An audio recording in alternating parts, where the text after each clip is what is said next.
जिनको अभी भी उनकी विरासत नहीं मिली थी। The sad thing is there are many born again believers who have not received their inheritance in Christ. दुख की बात यह है कि बहुत से मसीह हैं जो उद्धार पाने के बावजूद मसीह में जो विरासत उनको दी गई है उसको नहीं लेते हैं। Let's see what Joshua says to the children of Israel. हम देखते हैं यहोशू क्या कहते हैं इस्राएलियों Then से। Joshua said to the children of Israel, तब यहोशू ने इस्राएलियों से कहा how long will you neglect to go कि कितनी देर तक तुम नजरअंदाज करते रहोगे and possess the land which the Lord God of your fathers will give you? कि जाओ और कब्जा कर लो उस भूमि पर जो तुम्हारा परमेश्वर तुम्हें देगा, लिखा है क्या? Now tell me one thing. एक बात बताओ, Joshua does not pray to God, God, why don't you give inheritance to these 7 tribes? यहोशू परमेश्वर से प्रार्थना नहीं करा, परमेश्वर क्यों नहीं देते इन 7 गोत्रों को उनकी विरासत? Joshua speaks to those 7 tribes and he says, how long you will neglect and not possess what belongs to you? यहोशू उन 7 गोत्रों से बात करके कहता है कितनी देर तक तुम नजरअंदाज करोगे और कब्जा नहीं करोगे जो उसने दिया है। 5 tribes had possessed it, 7 had not. 5 गोत्र कब्जा कर चुके थे, 7 ने नहीं किया था। No blessing will fall on your lap. कोई आशीष आपकी गोद में आकर नहीं गिरेगी। What God freely gives by grace, you have to possess it by faith. जो परमेश्वर मुफ्त में अनुग्रह से देता है, आपको वो विश्वास से ग्रहण करना पड़ता है। Amen. Joshua is saying, how long? यहोशू कह रहा है कितनी देर, How long will you neglect? कितनी देर तक नजरअंदाज करोगे? There are many born again believers that are ignorant of what belongs to them in Christ Jesus. बहुत से नया जन्म पाए हुए विश्वासी हैं जो अनजान हैं उन आशीषों के लिए जो परमेश्वर उनको दे रही है। They have much more faith in curses rather than blessings. उनका कई ज्यादा भरोसा श्रापों पर है उस आशीष को छोड़ के जो परमेश्वर दे चुका है। The Bible says a curse can go down to 3rd or 4th generation, but blessing goes down till 1,000 generations. Bible कहती है एक श्राप तीसरी या चौथी पीढ़ी तक जाता है, लेकिन एक आशीष हजारों पीढ़ियों तक जाती है। Amen. Amen. But there is good news for us. लेकिन हमारे लिए बहुत अच्छी खबर है। Galatians 3:13 says that Christ became curse for us because it is written, he is cursed who is hanged on a tree. गलातियों 3 उसका 13 वचन कहता है मसीह हमारे लिए श्रापित बन गया क्योंकि लिखा है जो कोई काठ पर चढ़ाया जाए, पेड़ पर चढ़ाया जाए वो श्रापित है। Okay, look at me, church. You know what is the biggest problem of Christians? मसीहों की सबसे बड़ी दिक्कत क्या है पता है? They don't believe the written word. कि वो लिखित वचन पर भरोसा नहीं करते। We would rather believe a famous teaching, हम एक लोकप्रिय शिक्षा पर भरोसा कर लेंगे, or we will see that a famous preacher is preaching something. या देखेंगे एक बहुत लोकप्रिय प्रचारक आए हैं और वो कुछ बता रहे हैं, We will gulp it उसको खा लेंगे without checking what the scriptures say. बिना परखे हुए कि वचन उस बारे में क्या कहता है। Let's read it together, shall we? साथ में पढ़ सकते हैं हम? Okay.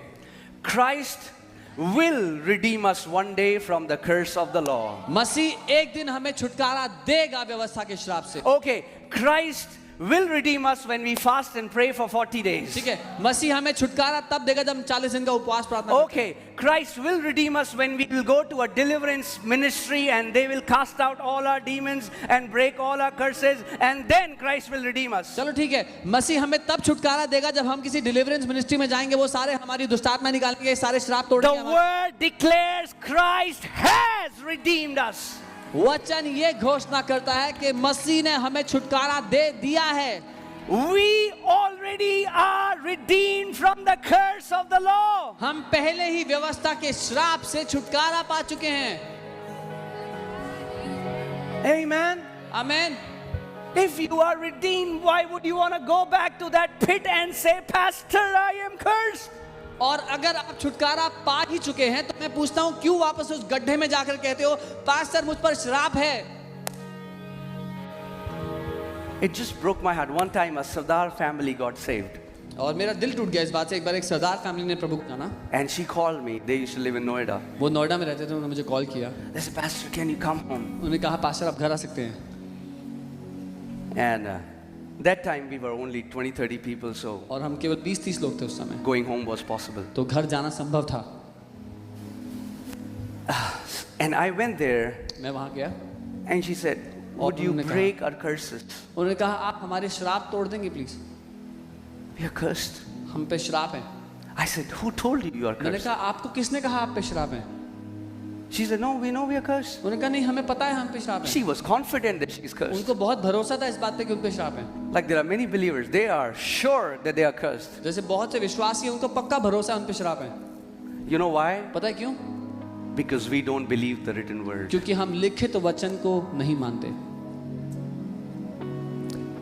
You know, Jesus loved prostitutes, tax collectors, sinners. यीशु ने प्रेम किया पापियों से, चुंगी लेने वालों से, वैश्याओं से। He only got upset with two kind of people. वो सिर्फ दो तरह के लोगों से नाराज हुआ। One, religious Pharisees, पहला धार्मिक फरीसी लोगों से, and second, unbelieving ones. दूसरा विश्वास ना करने वालों से। I pray today God will give you understanding and open your eyes to this truth that you already are blessed Amen. with every spiritual blessing in the heavenly places in Christ Jesus. मैं प्रार्थना करता हूँ कि परमेश्वर आपकी समझ को आज खोल दे ताकि आप भरोसा कर पाए। 3:13, just put गलातियों 3:13। Christ has redeemed us. Okay, from us put me. Let's personalize it. यहाँ पर हमें की जगह मुझे कर लीजिए। Ready? All right. Christ has redeemed me from the curse of the law. How has he redeemed you? मसीह ने मुझे व्यवस्था के श्राप से छुड़ा लिया है। कैसे छुड़ाया है? Because he became a curse. क्योंकि वो खुद श्रापित बन गया। All right. Having become a curse for me, मेरे लिए वो खुद श्राप बन गया, for it is written. क्योंकि ऐसा लिखा है। Isn't that amazing? क्या ये अद्भुत नहीं है The Apostle Paul focuses so much on what is written. कि पौलुस प्रेरित जो लिखा है उस पर बहुत ध्यान देते हैं। For it is written, ऐसा लिखा है, cursed is everyone हर कोई श्रापित है who hangs on a tree. जो काठ पर चढ़ाया जाता है। Because Jesus became cursed for me, I am already redeemed from every curse. क्योंकि यीशु मेरे कारण श्रापित बन गया, मैं पहले ही श्राप से आजाद हो चुका हूँ। Amen? Amen. Why did he redeem us from the curse? क्यों उसने हमें छुड़ाया श्राप से? Next scripture. अगली आयत। Hallelujah. Thank you, Lord Jesus. That the blessing of Abraham, ताकि अब्राहम जन्म पाते हैं और उससे जुड़ी हुई बहुत सारी आशीषें जो आपके जीवन में काम करने लगती हैं। amen? Blessing overrides the curse. वो आशीष श्रापों पर हावी पड़ के उनको Now, नाश करती what है। happens is believers who are very convinced that they are cursed, they are always, whenever anything wrong happens, rather than उस पर वचन के साथ अधिकार लेने की जगह वो कहते हैं, पता है मेरे साथ क्यों हो रहा है? क्योंकि मैं श्रापित हूँ। oh, my life is messed up because my great grandfather, he did some things that were not right. ओ मेरी जिंदगी की एक खराब हालत इसलिए है क्योंकि मेरे परदादाजी ने कुछ गलत किया था। Well, the day I got born of God, my genealogy changed. जिस दिन मैंने परमेश्वर से जन्म लिया, मेरी वंशावली बदल गई। God became my father. परमेश्वर मेरा पिता बन गया। My citizenship changed. मेरी नागरिकता बदल गई। Amen? Do you know that you are heavenly people? क्या आप जानते हैं आप स्वर्गीय लोग हैं? Jesus said, who is born from the earth is earthly, but he who is born from the heaven is heavenly. यीशु ने कहा जो पृथ्वी से जन्मा वो शारीरिक है, पर जो स्वर्ग से जन्मा वो आत्मिक है। No curse can work on heavenly people. कोई श्राप स्वर्गीय लोगों पर काम नहीं करेगा। Amen? The only way believers are allowing the enemy to destroy their life is by the curses they are putting on themselves by their words. एकमात्र तरीका है जिससे विश्वासी शैतान को अवसर देते हैं कि उनके जीवन को वो नाश कर सके, वो है अपने ही खुद के जीवन के ऊपर श्राप बोल बोल कर। Because faith is what? Believing the word and speaking it. क्योंकि विश्वास क्या है? वचन को मानना और उसको बोलना। Amen? Say, I am blessed. बोले मैं आशीषित हूँ। Okay, here people are not very convinced. यहाँ Can we के लोग try it again? मानते नहीं हैं, दोबारा try Say, I am blessed. बोले मैं आशीषित हूँ। Say, I am blessed. मैं आशीषित हूँ, I am blessed. मैं आशीषित हूँ, I am empowered to prosper. मैं समृद्ध होने के लिए बल पा चुका हूँ। Hallelujah. Praise God. Let's go to Genesis chapter 26. We'll see verses 12 to 14. उत्पत्ति 26 उसके 12 से 14 तक हम देखेंगे। Then Isaac sowed in that land and reaped in the same year 100-fold. फिर इसहाक ने उस देश में बीज बोया और उसी साल 100 गुना फल पाया। And the Lord blessed him. और यहोवा ने उसको आशीष दी। What happened when the Lord blessed him? क्या हुआ जब यहोवा ने उसको आशीष दी? What happens when you come under the blessing? क्या होगा जब आप आशीष के नीचे आ जाओ? Next scripture. अगली आयत। The man began to prosper. वो मनुष्य सफल होने लगा। The man began to वो prosper. उन्नति करने लगा। I pray from today you will start to begin to prosper. आमेन। मैं प्रार्थना करता हूँ कि आज से आप उन्नति करना शुरू कर दे अपने जीवन। Amen. Amen. If you are not operating under the blessing, I pray that you will begin to prosper. अगर आप उन्नति के अधीन नहीं हैं तो मैं कहता हूँ आज से उन्नति करना शुरू कर दें। Not only he began to prosper, the Bible says, and he continued prospering until he became very prosperous. सिर्फ इतना ही नहीं लिखा कि उसने उन्नति की, वो उन्नति करना शुरू किया, उन्नति करता गया और तब तक उन्नति करता गया जब तक वो बहुत ज्यादा समृद्ध ना हो गया।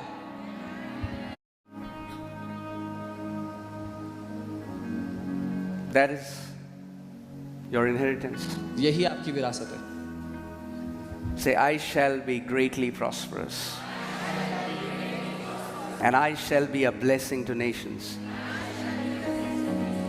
बोले मैं महान रूप से समृद्ध होऊंगा और देशों के लिए आशीष बनूंगा।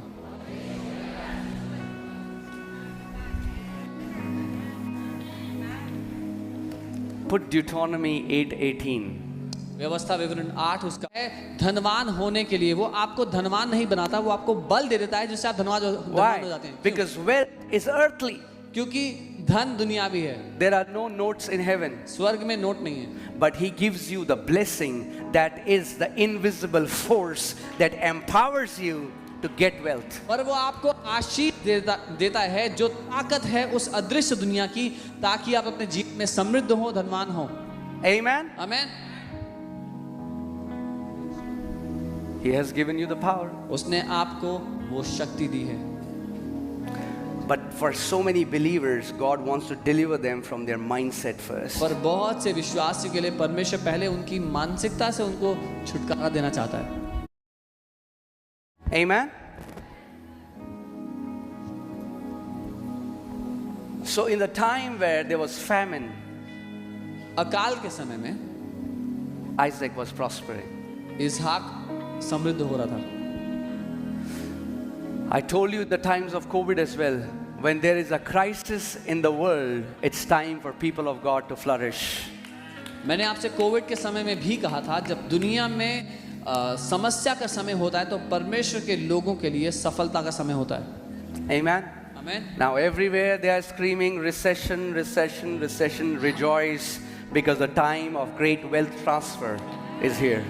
अब जब हर कोई ये चिल्ला रहा है कि आर्थिक तंगी आने वाली है, आर्थिक तंगी आने वाली है, तो आनंदित हो जाएं क्योंकि महान समृद्धि आपके जीवन में आने वाली है। Amen.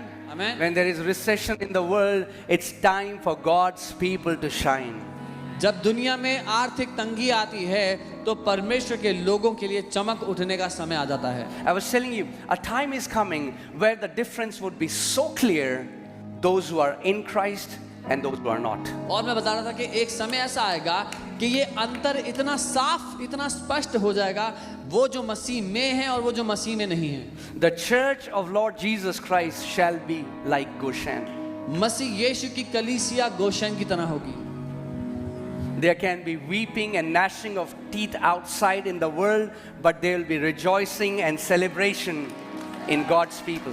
जब दुनिया में रोना और दांत पीसना होगा, परमेश्वर के लोगों के बीच में आनंद मनाना और उत्सव मनाना होगा। Amen.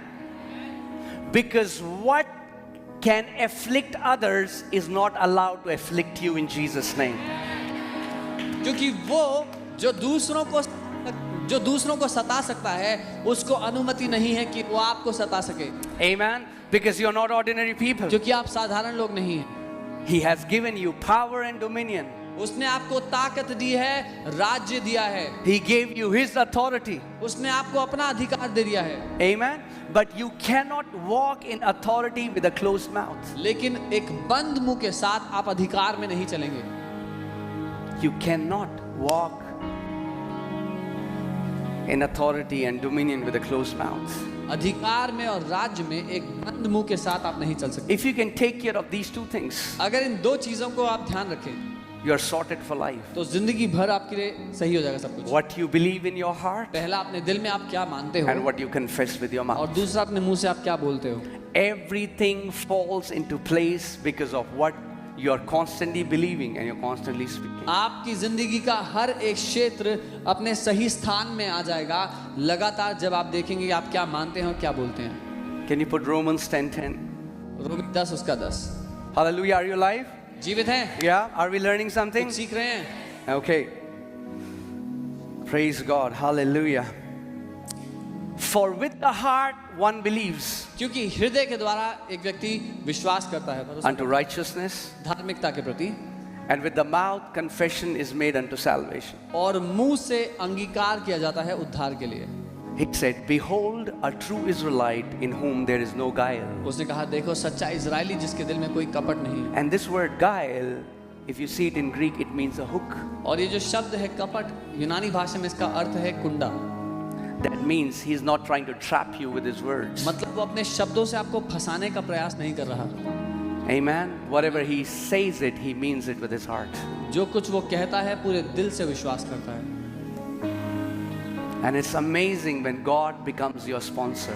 और ये अद्भुत है जब परमेश्वर आपका स्पॉन्सर बन जाता है। Let me tell you a funny story. Do you want to hear it? एक मजाकिया कहानी Yeah. बताता हूँ। So one time a Bible college called me to teach in their graduation ceremony. एक बार एक बाइबल कॉलेज ने मुझे अपनी ग्रेजुएशन सेरेमनी में बुलाया प्रचार करने के लिए। And so the dean of that college said, Pastor, can you just teach? I said, what do you want me to teach on? He said, whatever the Lord tells you to do.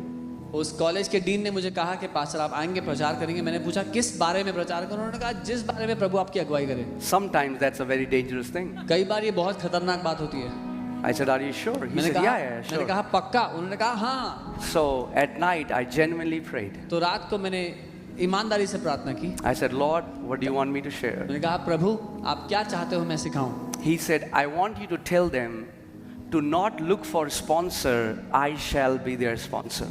परमेश्वर ने मुझसे कहा जाओ और उन्हें कहो कि अपने लिए स्पॉन्सर ना ढूंढे, मैं उनका जरिया होऊंगा।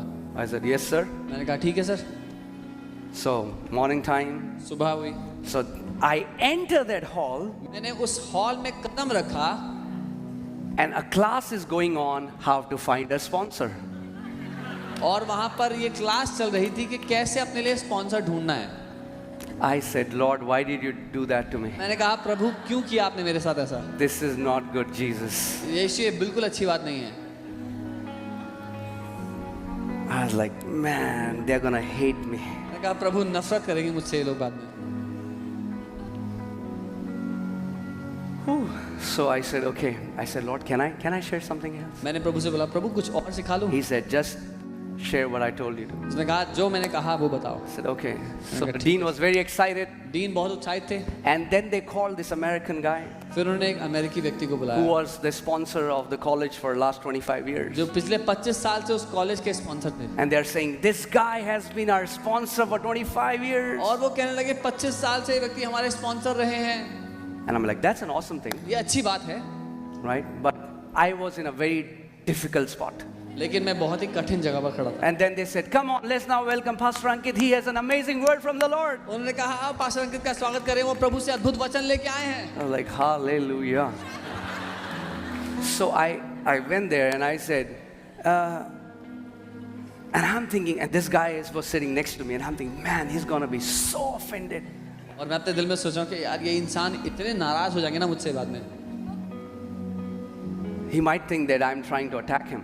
उनको ये लगेगा कि मैं उन पर हमला कर रहा हूँ सीधे सीधे। I said, oh Lord, I said, the word that the Lord gave me is, you don't have to look for a sponsor, God shall be your sponsor. मैंने कहा जो वचन परमेश्वर ने मुझे दिया है वो ये है कि तुमको अपने लिए स्पॉन्सर ढूंढना नहीं पड़ेगा, परमेश्वर तुम्हारा स्पॉन्सर होगा। And then I started to give the message. और मैंने वचन देना शुरू किया And I looked at the dean. और मैंने डीन की ओर देखा बीच में।